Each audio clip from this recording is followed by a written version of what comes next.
Good morning, Dr. Michael Fisher here. Another video on Marianne Williamson and her 2024 presidential race. This campaign is now still got a long ways to go until the 2024 election. However, Marianne Williamson is definitely changing her strategies, and that's what today's video is about.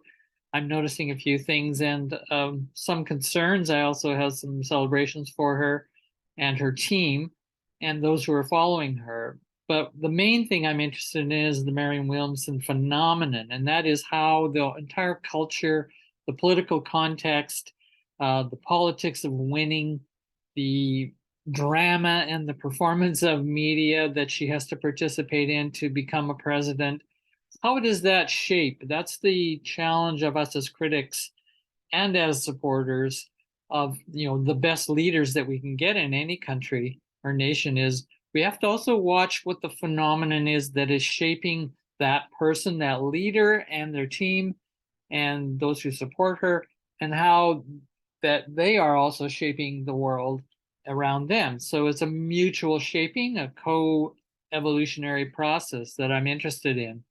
So talking today, I'm going to just tweak through a few different things. I'm going to tweak in terms of critique of the team's strategies with Marianne Williamson. But also, again, the point is not about Marianne Williamson. It's about the phenomenon and how we all can get stuck and caught in these habitual ways of activism, of the politique, of the ideologies, and fear-mongering, which I will talk about, because again, I've done one other video earlier, a couple of years ago, really in the 2020 run, of how I saw some fear-mongering. So I'm going to mention that within Marianne's camp. And I was very disappointed by that and have not had a response from the team back then or now about my concerns as a fearologist watching new leadership coming into the world. I celebrate it. Yes, of course I do.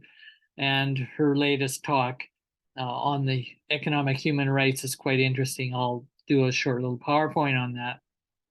So let me just start with a quote by Marianne Williamson in her recent talk on the economic human rights. A quote that says, "Fear of economic disaster is never far from their minds." She's speaking of the American public. So fear being raised, and she doesn't use that word a lot these days, I find, not as much as she did in her 2020 run, to my chagrin. But she did use, just a simple idea of fear of economic disaster and this kind of vulnerability that we see in the population. That is becoming her total platform. And, I will centralize, I think what she does centralize that her whole heart of her presidential campaign is really around economic U-turn. Economic is the key word to her campaign and the way it's now moving. So we'll go into that. Let me put the PowerPoint up, share my screen here with you.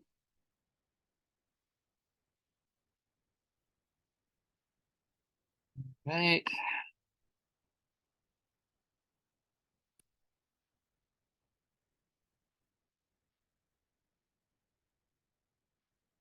Okay, so really what we're dealing with here is Marianne Williamson in a new look. And this is the new strategy 2024. She's saying a 21st century economic bill of rights is what we need. Other people have said this, going back to FDR Roosevelt in the 30s, and there has been a few other ventures toward that in American politics. She's reviving this. Okay, so this is her new strategy. And this particular shot, which I took of her talk the other day, just really shows the image quite different than the usual colorful suit that she might wear. Doesn't often wear her glasses at all in her speeches. We get the big double American flags, gray background. So notice the grays, the neutral, a much more masculine look here. This is really looking like a president. And for the first time in this talk, she uses the word a Williamson presidential blah, blah, blah. Presidency, as I guess the exact phrase. And I've never heard her use that. A Williamson presidency will look like dot, dot, dot. She's changing the language. So her strategy team is obviously working here for her to find a way to look not just like this guru, right? The spiritual new age Jewish girl, as the one author had put on this photograph with the Buddha image in the background behind her and so on. And you're seeing much more to the right on this image, Marianne 2024. This is a promo photo. You can see the change of imagery, attempting to get away from all the criticisms that came at Marianne in the early 2020 run for president to make her a much more serious looking, so-called, more masculine looking candidate. And let me read an intro from my book on the Marianne Williamson Presidential Phenomenon that I wrote in 2020 into 2021. I just want to give you a description of her and my concern, even though she's moving into this more masculine and probably much more acceptable imagery for an American public to vote for a president and give her more voice and more media attention and seriousness. Great, I can understand that. I do have concerns about some comments about in this latest human rights, economic rights presentation, still using some old language of fear mongering. But let me just start with my intro here from the book, page 8, with humor and panache. As one writer says, she's the Joan Rivers of the spiritual world, kind of the tough comedian, kick-ass Jewish woman. She's also a philosophical intellect, has a lot of warmth of heart and the gift of public speaking. She moves audiences of all kinds, whether they believe her prophetic teachings and therapeutic advice or not.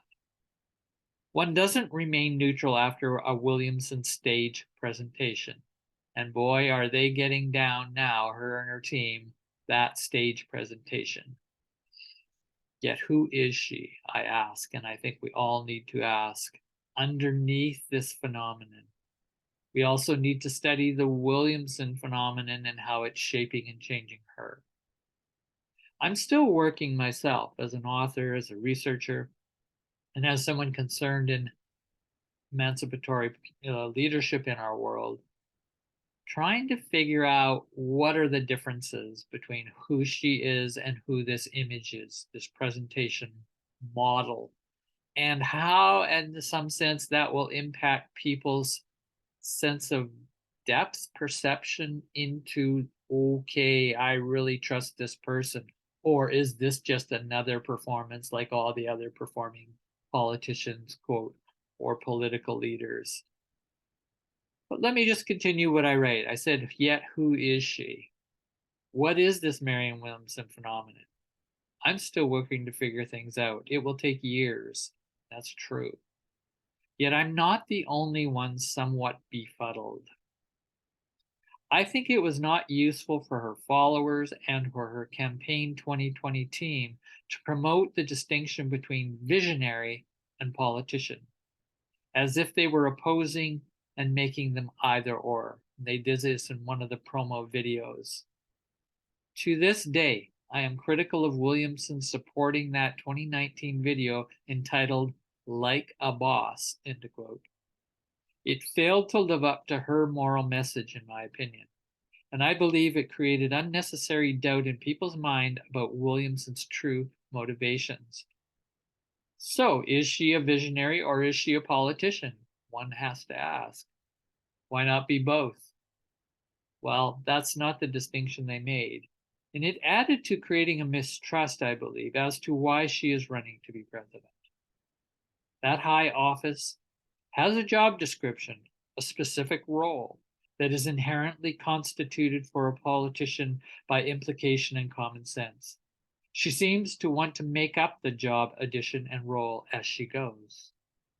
In the same video, Like a Boss, I critiqued the designers of it for perpetuating an unnecessary language of fear-mongering itself.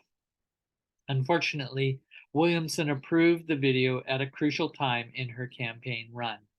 I won't go into that argument uh, because I can't remember exactly, and I'm not trying to make that here about why that idea of like a boss and we should be kind of scared of the boss, who sorts and gets everybody, into their places. Marianne Williamson often uses, I'm going to kick ass when I get in there.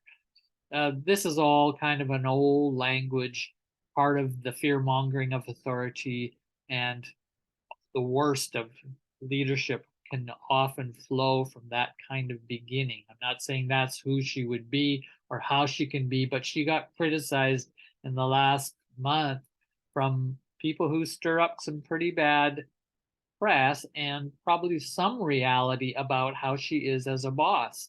As a leader, she had a lot of problems in her organizations I know of. I say a lot, well, enough to be recorded in her first biography by Umano.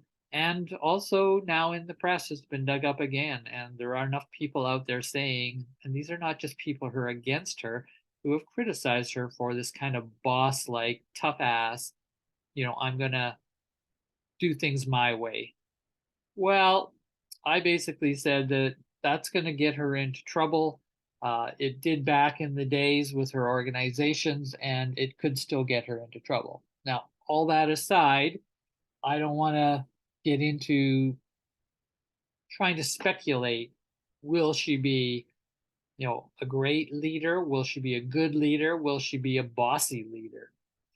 And that, of course, is something that women and feminists have been pretty angry about, that when they get angry, somehow then they get criticized as being bitchy bosses, right? Well, as you know, I'm a radical feminist, as I did in one of my videos, and I'm not interested in critiquing her on that grounds.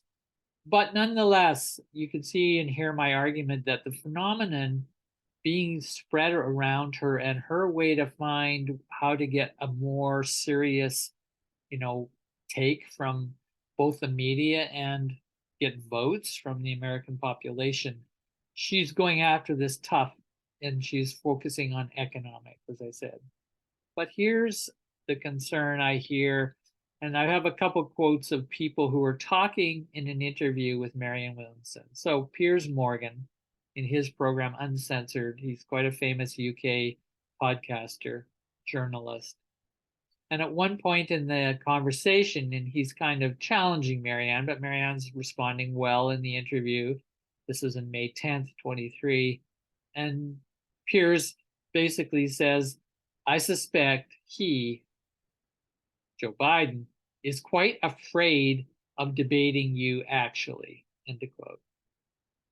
And he kind of ended the interview on that. And I thought, whoa, okay, there we go. Is that somehow it's cool?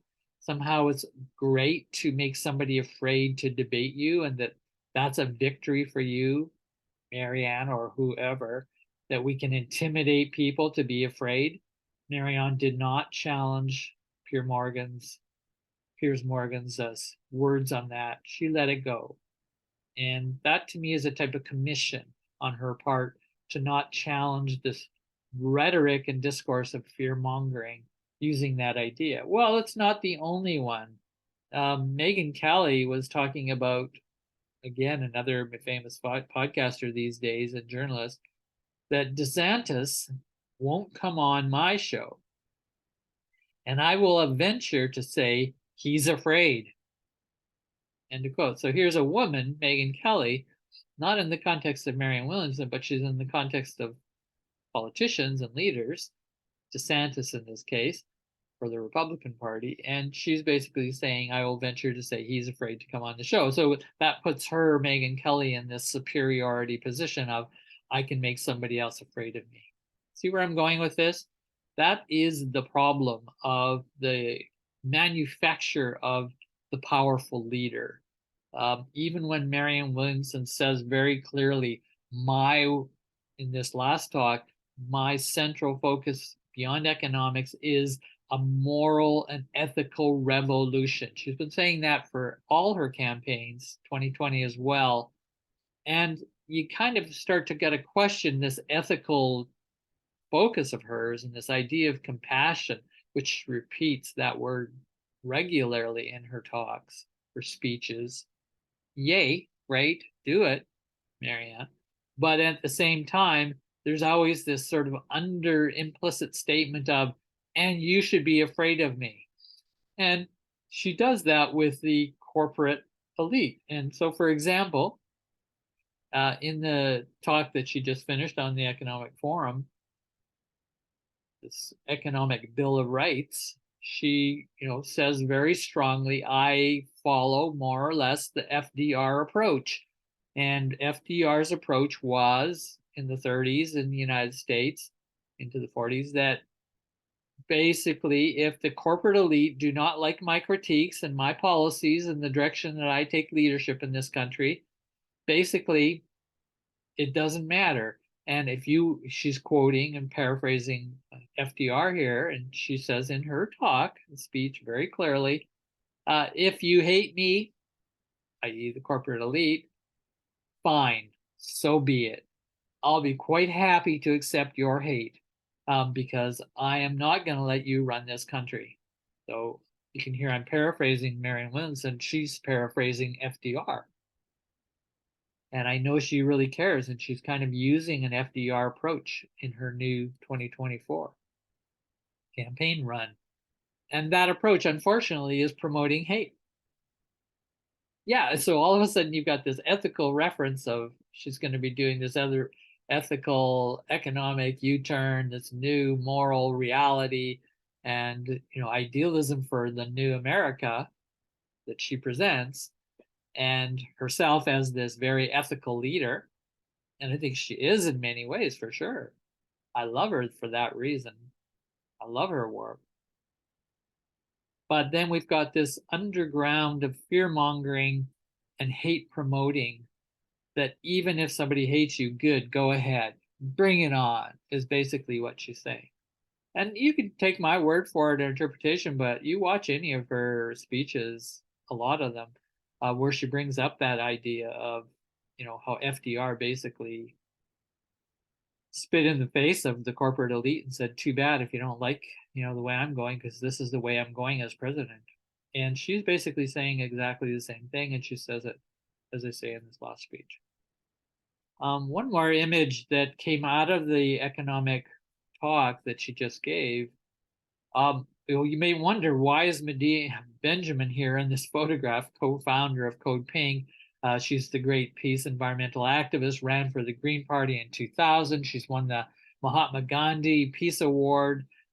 This woman is a strong activist leader. Yes, she's a Jewish woman, born in the same year as Marianne Williamson. I'm sure they know each other. Marianne Williamson has been a peace activist and co-founder of the Peace Alliance. Now wants to start a Department of Peace within the U.S. Justice, kind of a complement to the justice and military complex of America. So she wants a peace department. Well, okay, so now this latest talk, and I'll just quit the share here for a moment. Latest talk was in Washington, D.C., where Marianne Williamson's lived for the last couple of years. And that's been definitely a strategy on her part to show Washington, D.C. people and the importance of the American symbol of living in Washington is that I'm a serious politician. I live here. I believe in America. And yes, I want to fight to be president. She's in this talk on the economic, and at the end, she does a Q&A. The very first question, so this is a small forum, maybe 75 people. You can kind of see a picture of it from the back. At one point at the end of the talk, when you hear the clapping, there's not many people in the room. It's a hand-picked audience as far as I can tell. This is not an open audience of invitation to just anybody. And Marianne's giving this big speech, which you can see those two big flags, the whole image. She's coming across very masculine, very straightforward, reading her speech. That's why she had the glasses on, by the way, in that first photo I showed. I've never seen her read a speech, ever.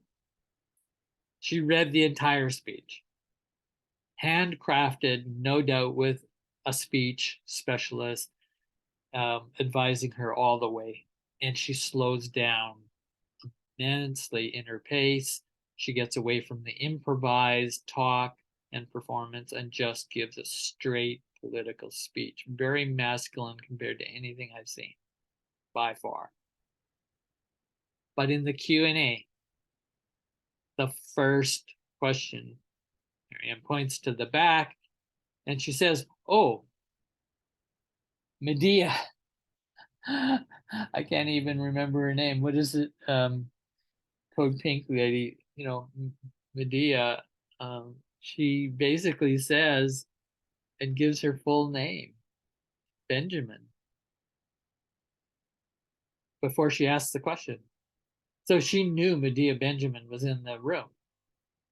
And again, I think it was an invited strategic plan for this very popular, at least among certain crowds in the left, Medea Benjamin coming on and feminist,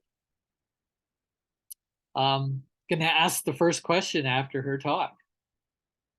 Wow.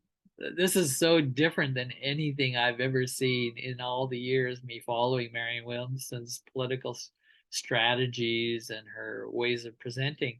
So there she is. She's got Medea Benjamin. Why would she say, "Oh, Medea Benjamin, what's your question?" You don't say that to people who ask questions in an audience. And none of the questions after she answered Medea Benjamin's question, which was about international relations, nothing very controversial per se that I can remember. I couldn't really fully hear the question because it was from the back of the room. But none of the other people Marianne Williamson asked, and pointed to, okay, I'll answer your question. Did she name their names? But she sure did for Medea Benjamin. And she didn't just say, "Oh, Medea, hi, what's your question?" No, Medea Benjamin. She points to her. It was set, it's got to be set up. Okay, so is that a problem? Well, it sort of just tells me of the phenomenon that's being now crafted. That was my whole point in my whole study, and continues to be my study of this Marianne Williamson presidential phenomenon, is how is it being crafted? And as I say, I'm concerned about the fear-mongering aspects, the repetition of it's okay to have people hate you. Not only that, you actually encourage them to hate you, like the corporate elite. It's okay if they hate Marianne because she's going to do her job anyway. Well, that's no way to work with not only the corporate elite, but a major part of our population in so-called advanced countries is corporate power structures and systems. And you can either treat them as the evil enemy that you can just say, "Well, I don't really care what you think.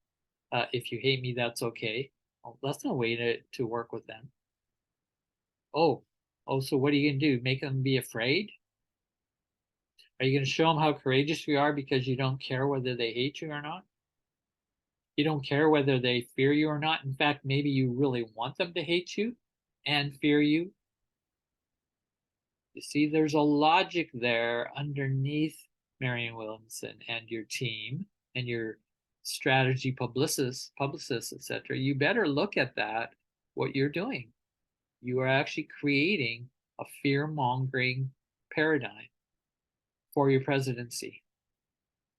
And you're dissing and making the other so far away that you will just create more and more enemies. Well, okay, so what? You may say. We don't care if you make, the corporate elite, they're so bad. Well, that's what the activist does, unfortunately. Peace activist, which Marianne Williamson is. That's why Medea Benjamin is there asking the first question. It's a plant. It's a plan. And it's a plant and a strategy, but it's not within the ethical philosophy of fearlessness and Mahatma Gandhi's fearlessness philosophy and MLK Juniors as well, and the many other great wisdom leaders who have used and utilized the gift of fearlessness as true foundation for compassion. Marianne Williamson and the team have not got this yet, from what I can tell. Okay, so they don't have it. But that's part of the pressure, part of our activism as followers and supporters of Marianne Williamson's leadership, is we have to be vigilant and say, whoa, I think there's an inconsistency here in your discourse. I think there's, you're saying one thing and you're doing another. These are foundational critiques that it's not like we're mad at you. It's not like we think you're crap. And we're not trying to give weaponry to the opposition to you. No. Be the philosopher that you are, Marianne, so that you've claimed you are as a philosopher in your publications. I am a philosopher, she says. I've studied the religions and comparative religions. I am an ethical leader, and I am pushing for, in my presidency, an ethical revolution, she says in this latest talk. That's not new in her discourse, but she really emphasized it at the very end. And, okay, now stand up to it. That's great. Hold that very high bar, but you better also come up to it. And so that's our challenge as followers of Marianne Williamson, as critics and or just friends and family of Marianne Williamson and her team and the phenomenon that's impacting her. We have to challenge the phenomenon. Not just challenging Marianne Williamson, we're challenging the phenomenon that is shaping her as well as she's shaping the campaign as well. Of course she is. Mutual. So that's my talk today. You can see I've got a few problems that we're seeing and raising, and that's going to be part of the process of learning. So let's learn together, and I would greatly look forward to any conversation on this channel. Feel free to leave your comments behind. And as I said, if you want to look at any of my other 8 or 9 videos I've done on Marianne Williamson, you'll get some different angles I've had at different times. I'm more positive about it. Sometimes I'm more critical about it. But overall, I really want an integrated balance of both critiques and, the positive as well. So look forward to further conversations on this presidential race and on the education that we need to do as citizens and as critical thinkers.